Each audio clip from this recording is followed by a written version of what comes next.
So Parth, what have you been eating? I had a raspberry tart from Costco. Raspberry tart. Is it like a pastry? It's like a cookie, but like a cross between a pastry and a cookie.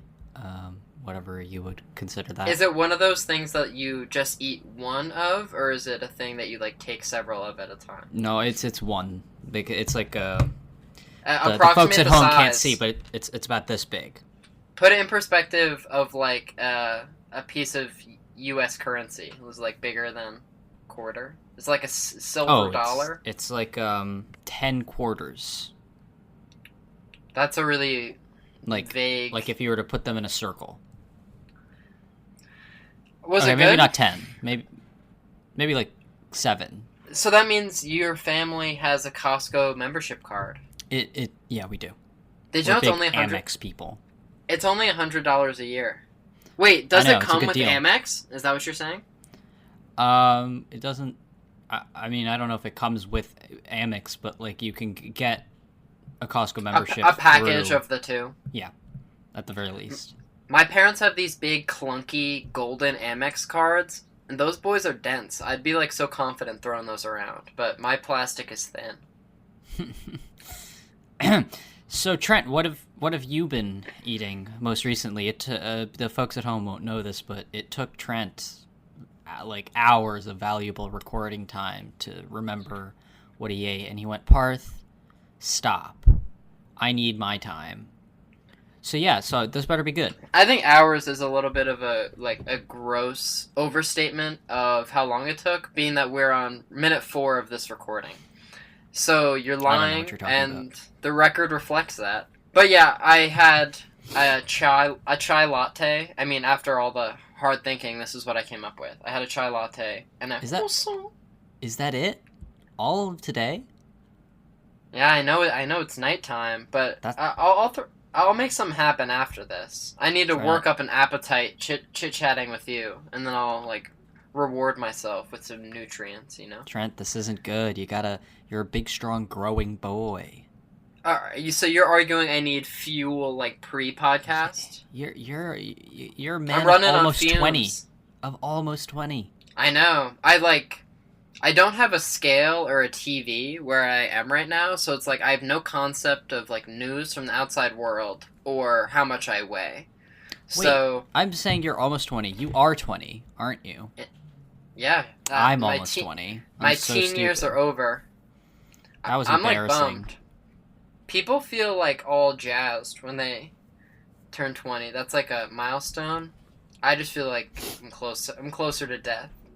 Closer than you even. Yeah, well. Parth. All right.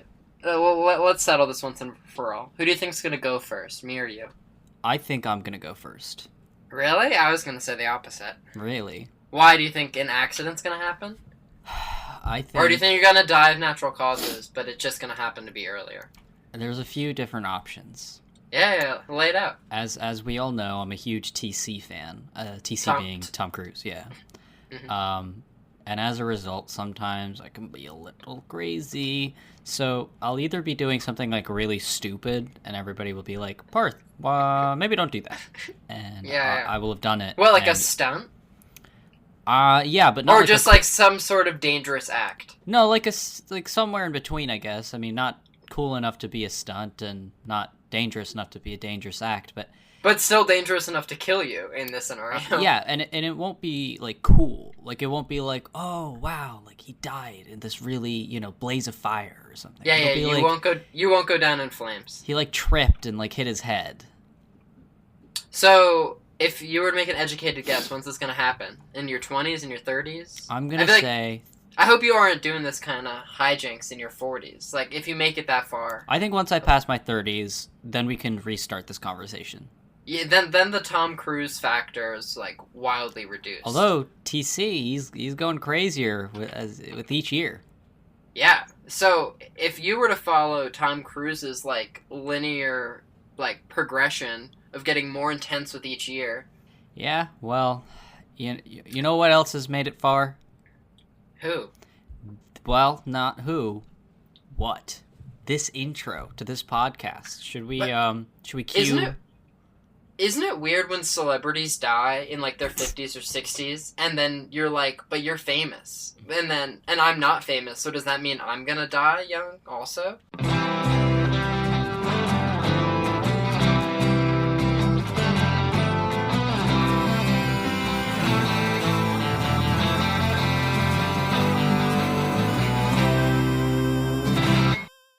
Welcome back to Craft Services. What are we talking about, Trent? The movies. The movies? Not what do we TV, do each week? Not radio. We pick a film. Yeah. And then we discuss it. And then we interview someone who worked on it, and we ask them a bunch of stuff, and they tell us. Who did we have? So our movie was Locked Down, the HBO Max Spectacular. And our guest was the production manager, Ella Dane Smith. Parth, how did it go? What'd you think? I would say the interview went pretty swell. I thought, obviously, our guests, as always, we have the best guests. Best guests around. She was great. Lots of interesting info. Very nice person. And it was a good little back and forth. Am I wrong? I would agree. I think it was a pretty active interview. We talked. She talked. It was crazy. Need I say more? But yeah, I enjoyed our discussions quite a bit. You can check that episode out now, hopefully before this episode. But here's what that was our last episode. We released it already. But let's look forward. All right. So Trent. Yeah. Should I give like the synopsis of this movie? It's time for the discussion portion. Okay, cool. Let's do it. Okay, so the IMDb synopsis is pretty concise. A couple attempts a high-risk, high-stakes jewelry heist at an apartment store. It doesn't even mention the quarantine part. That's like 75% of it. Yeah, I found that a little shocking too. The heist stuff kind of comes at the end. I feel like Lockdown, like the subtitle, it should be like Lockdown hyphen the quarantine movie. Or yeah, that's why they should put you at head of marketing at HBO Max. Or of Warner Brothers. Well, it's owned by Warner Media, so. Did you see that new Warner Brothers logo? This was the first movie awful. that used it. No, Tenet used it. Okay, then Wikipedia lied to me, but yeah, I remember it from Tenet. Now that you mention it, I don't like it at all. It's awful. I just like the old one. I don't even think this is a case of I don't like it because it's new. I don't like it because it looks like it's for like children. Like it looks like it's for a child's like animated movie or something like that. I like studio logos that just like it's not like a scene that plays out. Like I think it should just be like a picture or like a quick little like motion that shows the logo, shows the words on the screen, and then done. But don't you hate it when you're in a movie and there's like a bunch of like little sequences happening after the trailers and you're like, is this the start of the movie? Or are these just the studios? I'm pretty sure there's a Family Guy bit. Yeah. I know what you're talking about. But enough of those Family Guy tomfoolery, shenanigan, badoo, you know? Parth, this movie had a budget of $3 million. Trent, how much did it make? You don't have it there, do you? Zero? I mean, how many HBO Max subscribers did this did this amass? I guess that's the question. Probably more than Wonder Woman 1984. I hear that was a flop. How much is HBO Max? Isn't it like $15 a month? I think something like that, yeah. Is that the priciest of the streaming services? I think so. I know that Netflix has like if you go for their 4K option, I think that's a little bit more pricey. But isn't Disney Plus the cheapest of the major ones? Isn't that like $6 and then Netflix is like I think 12 or something? I think Apple TV is the least expensive at like $5. Yeah, but Apple TV also has nothing. Has the most limited selection. But yeah, so I guess there's no way to really quantify how much it made, but we can talk about its Rotten Tomatoes score. To give it a bit of credit, very few movies nowadays, like, with this level stars, is made for $3 million. Like, it's been a long time since Anne Hathaway was in a $3 million movie. This is true. And she was just in another diamond-stealing movie called Ocean's 8. Have you seen it? I have not, but I'm a fan of the rest of the Ocean's films. Well, in both of them, Anne Hathaway and Mindy Kaling are there, and then both times she's stealing diamonds one way or another. Well, enough about your beloved Oceans franchise, Trent. Why don't you tell me what the critic and audience reception of this movie was on Rotten Tomato? So would you think that the critic score or the audience score would be fonder? Which do I think it would be? Yeah. I guess audience would normally be higher than the critical score. In this case, the critical score was 45%, and the audience score, a 32%. Wow, Doug Liman bringing in the reviews. And here's the consensus review. Lockdown combines a heist caper, a relationship drama, and pandemic-era timelines to produce a film that's frustratingly less than the sum of its parts. It is kind of all of those things that they mentioned. I suppose, yeah. I think it's mostly a relationship drama that's in quarantine. The first of its kind, and I'm sure there will be many more domestic dramas that are like, we're significant others that are trapped together, and we've got some problems to sort out. But we can't go anywhere, so we're stuck. Well, Trent, we need to hear your one-star reviews, your pride and joy. Give them to me. I mean, no mean to mock the segment, but you read the first one because it's scandalous. I don't want to get in any hot water. Is it because you're a little white man, a little white boy? You take the heat for this one. It's rated 1 out of 10 stars, and the title is Racist Interracial Film. Isn't that funny? Well, let's see where it goes from here. Kind of weird that you'd say that, Trent. No. I mean the fact that the words racist and interracial are right next to each other. Yeah. Well, This one's written by Daryl -23715. All the other Daryls were taken. Racist film and interracial. Review too short. ... It's rubbish. ... I found that a lot of the reviewers were British and were using British words, likely because the movie takes place in England. Yeah. Second review. Okay, so this one was selected because there's some funny grammar going on and some bad spelling. So it's titled A Rushed Hot Mess. And then they said, I stopped streaming this at 34 minutes and 16 seconds in. Very specific. They go on to say, boring with a capital B. Such good actors. Completely wasted with a capital W. Are you sensing a reoccurring theme? Yeah. And then they get over all the letters and they say, on the humorless story about a bland couple with issues amidst the COVID lockdown. I have no more words. Just avoid it. And the last one. Parth, it's a nice big paragraph. How about I task you with reading it? How does that sound? So by Ivan D, this is a half-star review. Uh-huh. This movie doesn't understand how COVID works. When they wear masks is totally arbitrary and frustrating.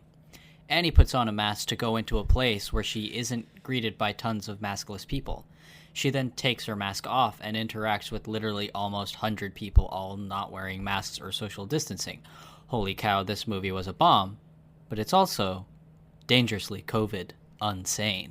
So Parth, Roger Ebert, despite being dead, he still has a website, and I don't know who's running it because it's not him because he's dead, but they give it 2 out of 4 stars. And like most people, I feel like a general consensus was there was good chemistry between the actors, but the script and the story were a mess. Do you agree with that? Yeah. Well, before we get into that, why don't we do the production design stuff? Or, like, the production history. All right, before we get into our personal thoughts, let's share a few internet facts. So, apparently there were no extras cast in the movie, so all the people who are in the background just happened to be there. And they say that that was the case for, like, the store, thus begging the question of why was no one wearing a mask if they weren't instructed for by the movie? Yeah. Is that why England got this new cool strain? I think it is Doug Lyman's sole responsibility. I just got an alert on my phone that the locked out variation has struck American soil. Okay, so there was Cillian Murphy, you know him? Sure do. He's Scarecrow. He's Scarecrow. Apparently he was rumored to be the only potential replacement for the lead role. There was one fact that kept being repeated all over the place, even though it wasn't that cool. And it was like, oh. Well, as you know, this movie was shot in 18 days, as we learned during the interview. And they say the stars didn't have time to learn their lines, so they were, like, shooting, like, the rehearsals, and that they had to tape up people's dialogue, like, in their eye lines, which apparently you don't usually do. Most of the time you just memorize them. But they didn't have time. Trent, I know you had a relatively positive reaction to this movie. Tell us. I like Anne Hathaway, as I mentioned. I came out as having a celebrity crush on her, so maybe I'm a little biased. I thought it was harmless. I mean, like I said, because it's the first of its kind, it's the first pandemic movie, I was on board. I was like, let's see what happens.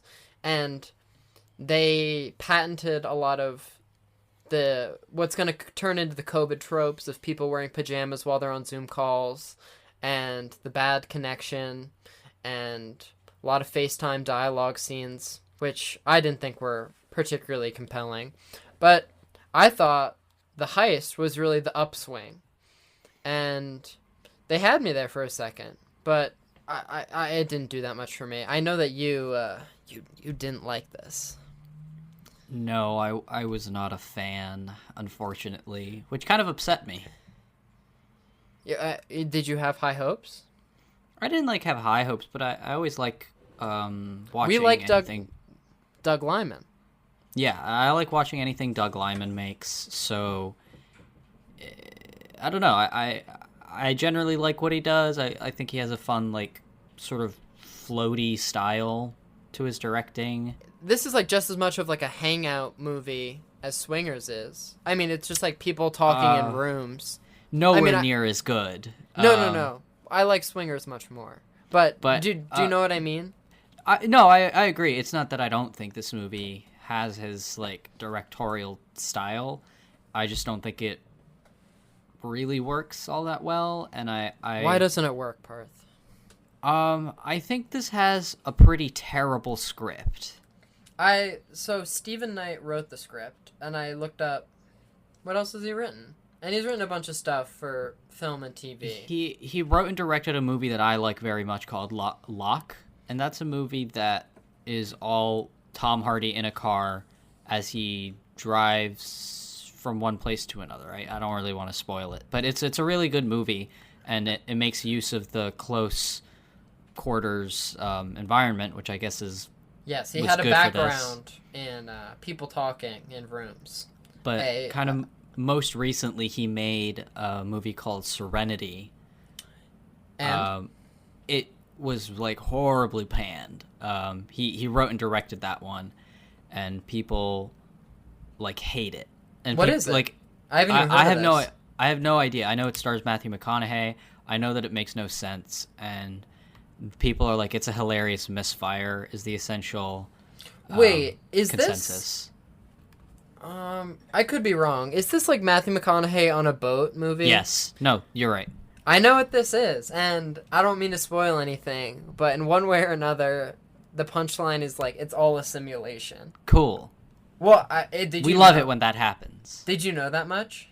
I knew it was Matthew McConaughey on a boat. I didn't know about the simulation. I know they did it on How Did This Get Made. I haven't watched the movie, but apparently it's to the level of like worth like ripping limb from limb. Since we brought up Doug Liman, I mean, we usually talk about the technical elements, and it's kind of difficult to review something like this, where the point is that it is working within the constraints of we can only have two cast members, or like two main cast members, and we can have like one or two locations, pretty much.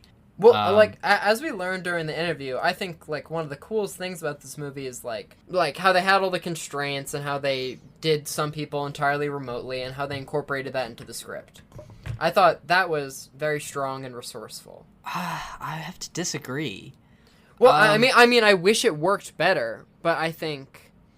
I think it's good that they like were able to coordinate that, but like as its own movie.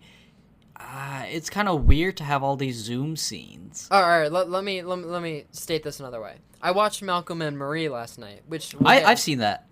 You watched it? Yeah. Okay, we'll get into that later. But like that, in the way that I'm complimenting Lockdown for like making it work under the restraints, I think Malcolm and Marie like does it one better in that there's no mention of COVID, but it was entirely COVID conscious. And it was still the like we're stuck together movie.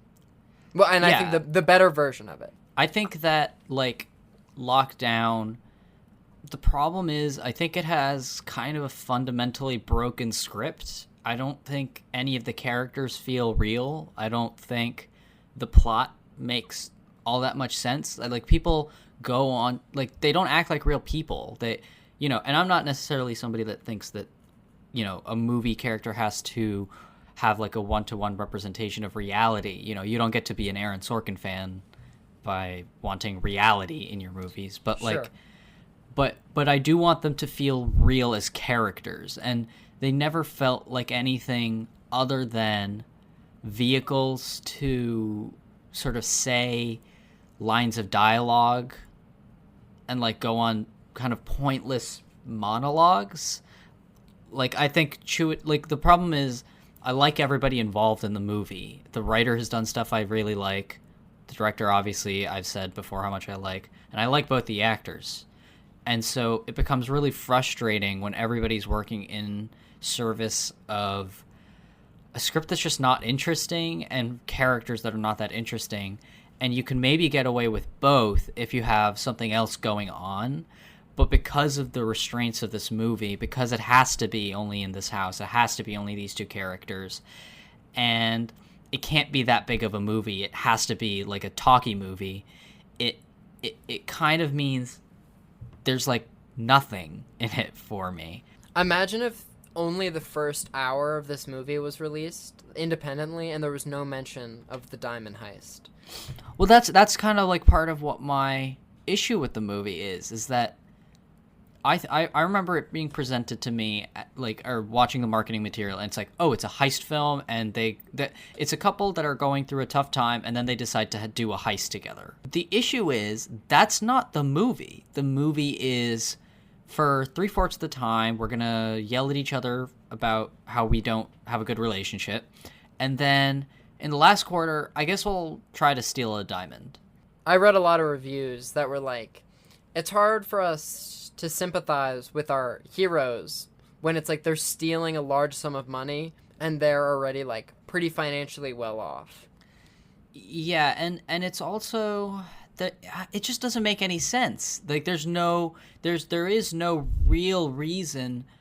I could maybe buy it if I like these people, but they're just so annoying. Especially Chiwetel. It just didn't feel real to me. It didn't feel like anything was being done in service of a story. It felt like people were talking about sort of whatever they felt like at the time, and not in a fun like we're revealing character this way. It was more in a like messy, this has no momentum kind of way. So there were a lot of side characters, like yeah. All right, let's try. Like, I like Ben Stiller. I think he's funny. So do I. But like, there's a big scene with Anne Hathaway firing people, and I understand that that's important.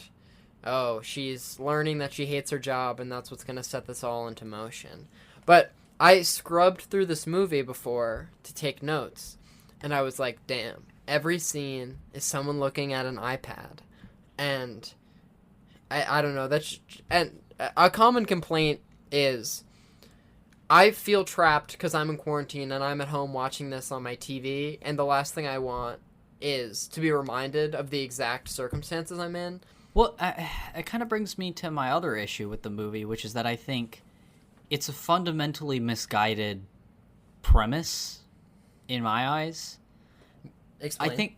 I think the problem is when I was watching it, I felt like, wow, this feels kind of instantly dated, because a lot of the jokes that, about bad Zoom connection, or like, wearing pajamas. We don't really know what's going on, or that sort of stuff. I would maybe have found that like, oh, that's kind of funny, that's kind of clever. If that had happened, if this movie was released in like April. I was just gonna say, if this movie were released in early lockdown when everyone was going through this stuff, I think it would have much more of an audience. But I watched it on the first day it was released, and I was like, this attitude towards Corona, like, entirely has changed, and it feels outdated. And then the problem is that I don't think you can make a movie about coronavirus that isn't sort of about coronavirus, because it's not an inherently compelling situation. It isn't like, I don't think the movie really earns any points for me for having only two characters in a room, because I've seen movies.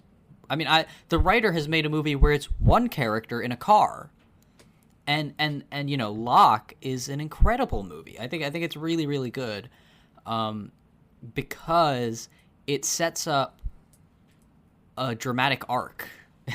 It sets up like characters that want things and obstacles that are stopping them from getting those things, and this movie has no focus.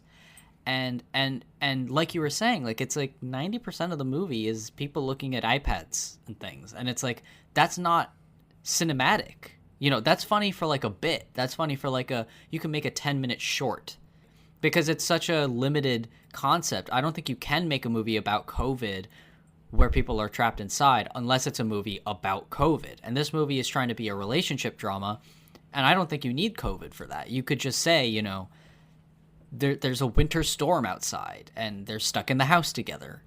You don't need COVID as the restraint. And then the problem then becomes, because the heist doesn't come in until the last fourth, it doesn't feel earned. So when that's used as the thing that brings them together. Did you notice how many times in like the third act they said like, oh, like, this is the moment, or like, is this the moment? I just thought yes, it was comical how much that was overused. Do you want me to fire off some of the subplots that didn't go anywhere? Please. How Paxton had like the relapse with the opium, and how Anne Hathaway was really into the cigarettes. I understand how all the motorcycle talk was essential to them, like, regaining their youth and like finding each other, but I don't know. Towards the end, right before the montage, there was like really intense music playing, and it was just like Anne Hathaway walk towards a motorcycle, and I was like, I think they think this is much more dramatic than it is. And that's what I mean. But like, I mean, the other plot of like, I think it's his sister-in-law is in love with Anne Hathaway or something like that. Oh, where they have the lesbian experience? What was that? It was kind of just a throwaway line. But that's such a weird thing, and like, the thing is, like, that's not just a throwaway line. But it keeps getting brought up. But it doesn't lead up to anything, and that's the whole movie. Like, things just keep coming up because it's like, in the moment this would be wacky and crazy, like him smoking opium, or him going out in the middle of the night and reading poetry. And it's like, wouldn't this be wacky and a crazy idea? And it's like, not really. It's just kind of stupid. I thought like his motorcycle chase with the police was kind of ridiculous. Yes. Another thing that I flagged was Anne Hathaway like snaps at 2 points, and she does like a dance rampage out in the garden, and she does a banging pan rampage, and both of these, I was just like, I've taken Anne Hathaway serious for so long, and to see her like this, ugh. I agree. Also, how Paxton, like, I understand Paxton had to have a criminal past so he could be like unemployable, and also so he could have a connection to get rid of the diamond, because otherwise everyone would be like, how are these two normal people gonna offload this $1 million diamond? Yeah. You brought up Malcolm and Marie. I don't want to like go talk too much about Malcolm and Marie, but these are kind of strangely two movies that are very similar. Yeah, I was just gonna say, I think if Malcolm and Marie didn't exist, this movie would, up to this point, be the only one of its kind, and it would have more like social relevancy. But I think Malcolm Marie just dethroned it, and it's gonna take up all the attention of movies filmed entirely in quarantine. Malcolm and Marie is a movie that came out pretty recently that's been getting kind of mixed reception. But I think it's a movie that feels like a movie, and this doesn't. Like, I think Malcolm and Marie has all of the same constraints that this movie had, because there's bigger movies that are filming now. Film production is sort of back fully. Mission Impossible's happening. Oh, baby, is it? But so I think these are very fair movies to compare, and they're all mostly set in one house. Malcolm and Marie entirely. Like, yeah. That was, like, that's the quintessence of, like, an isolation. A bottle episode. Yeah, a bottle episode, exactly. And that's what I was expecting going into lockdown. The difference is that, and I think Malcolm and Marie has its fair share of problems. I think it's a little indulgent on the script side and a little exhausting sometimes. But I think that where it excels is that at the very least it's trying to tell a story about its characters, and it's trying to take its constraints and go, okay, we can only film in one house. Well, then let's make it an interesting looking house, and let's try to film it as nicely as possible. Let's try to figure out something stylistically relevant. Lockdown kind of looks like a TV movie.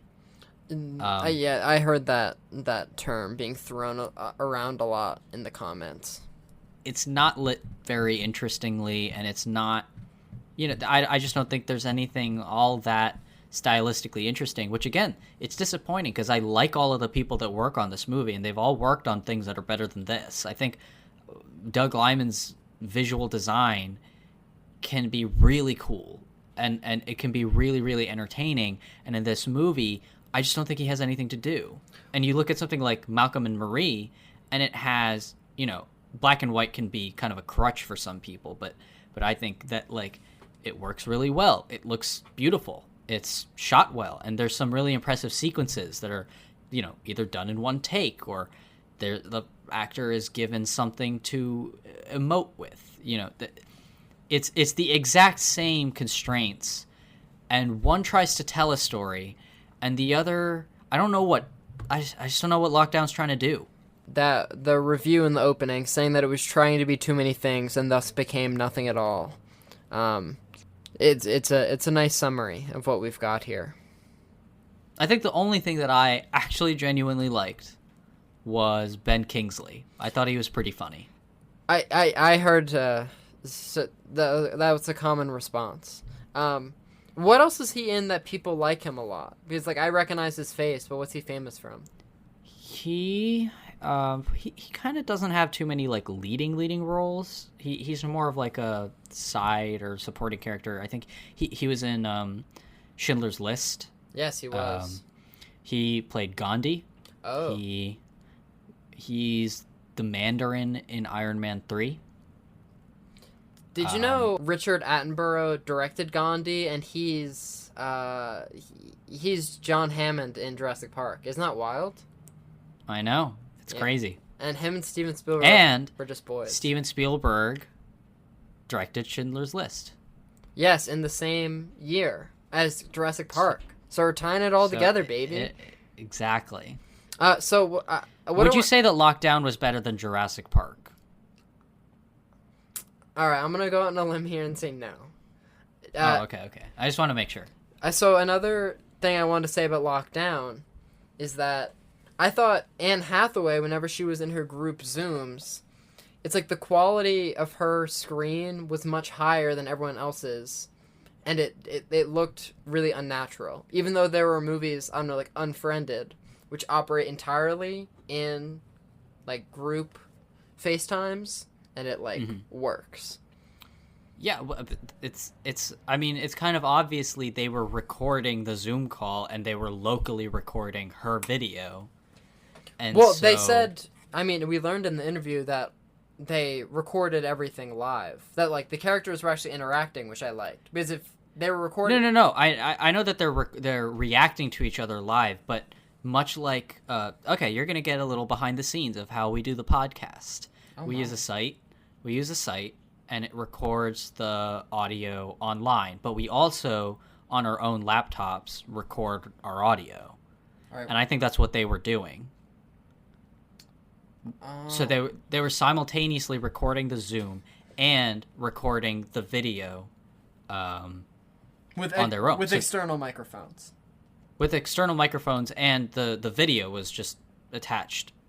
So that's why it was so much more clear. Oh, yes. So I hear what you're saying. That it was, even though it tried to have all the imperfections of Zoom visually, that it didn't really consider that audio-wise. Because the quality was too high, even though they did a bunch of, like, big, like, staticky breaks. Well, no. Well, yes, but also I'm saying they recorded the Zoom as it was happening, but they were also simultaneously recording her video at the same time. Yeah, I hear you. And then use that video, which is why she's so much clearer. But then the problem is, everybody else's video is kind of screwed up, as it should be. And hers is much clearer. And it kind of takes you out of it. I agree that it didn't feel like a movie at all. Like, looking at a group, like I don't know, like a round table conference. It just took me out of the element entirely. I don't think COVID is really conducive to anything interesting, other than a movie about how we screwed up COVID or something like that, which would be more like a documentary or like, an All the President's Men type thing. Like, I don't think a movie in which people discuss things over Zoom can be all that entertaining. So do you not think we're going to get a bunch more movies like this? Or do you think as soon as... I think we will. I think they'll all just be bad. Yeah, I feel like there will be very few movies like this in theaters, but straight to streaming, this seems like a perfect low-budget recipe. And it's just frustrating because they clearly, Malcolm and Marie kind of happened after, this was one of the first movies, I think I said it in the last episode. To start production? Yeah, because I follow Doug Liman on Instagram, and when he said he was flying out to start filming a movie in quarantine, I was like, whoa, this is new, I haven't seen anybody do anything in a long, long time. And I was like, wow, that's crazy. But it just didn't do anything interesting. It didn't, I don't know, it feels like a much lower quality production than something like Malcolm and Marie. And it's working with the same, if not much more resources. Because they ended up going to this mall or Harrods. I had never heard of it before, but apparently it's an upscale department store in London. But my dad sometimes travels for work, so I knew about it.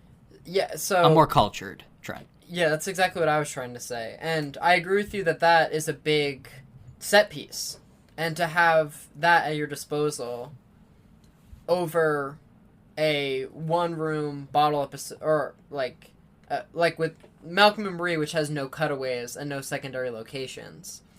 I don't know what the budget was. I'll look up real quick. I know it got bought for a bunch of money. So I have it right here in front of me with no pause. $2.5 million for Malcolm and Marie. Less than Lockdown. Really? Where would the expenses have gone? But I think it says a lot that it was cheaper, and it's probably... Oh my god, the Rotten Tomato score for Malcolm and Marie is 58. That's much lower than I expected. It's a very divisive movie. So I think John David Washington and Chiwetel Ejiofor, both of their characters, talk too much and talk for too long and have too many, like, self-indulgent monologues. Yes. And I think both of them are being critiqued heavily for that exact reason. Agreed. So this isn't a Malcolm and Marie podcast. It's a Lockdown podcast. At the end of the day, we know this is a Lockdown podcast. So how about we put the cherry on top and we slap a number on it? Is it time? Have we said enough? I think I've said... I don't want to beat down too harshly on a dead horse. But, Trent, why don't you give your rating first? Oh, I did want to compliment... I'm just looking at the last of my bullet points here. I liked the Edgar Allan Poe joke, to give some credit where credit's due. Yes, I did think that was funny. It was one of the few things that I found, like, kind of ridiculous, but kind of funny. Yeah, I was... Intentionally ridiculous. I was really on board for that. The only other thing I was going to say is talk about all the side characters, like the married couple and all the co-workers. No one matters. I feel like they're all just boring. Nothing ends up mattering. There are actors you've heard of, actors you've seen, but at the end of the day, no one remembers their name.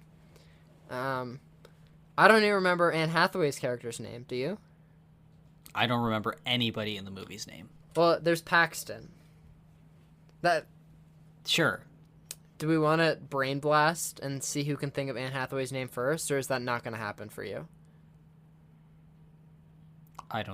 Is it Marie? No. Are you thinking is it Malcolm?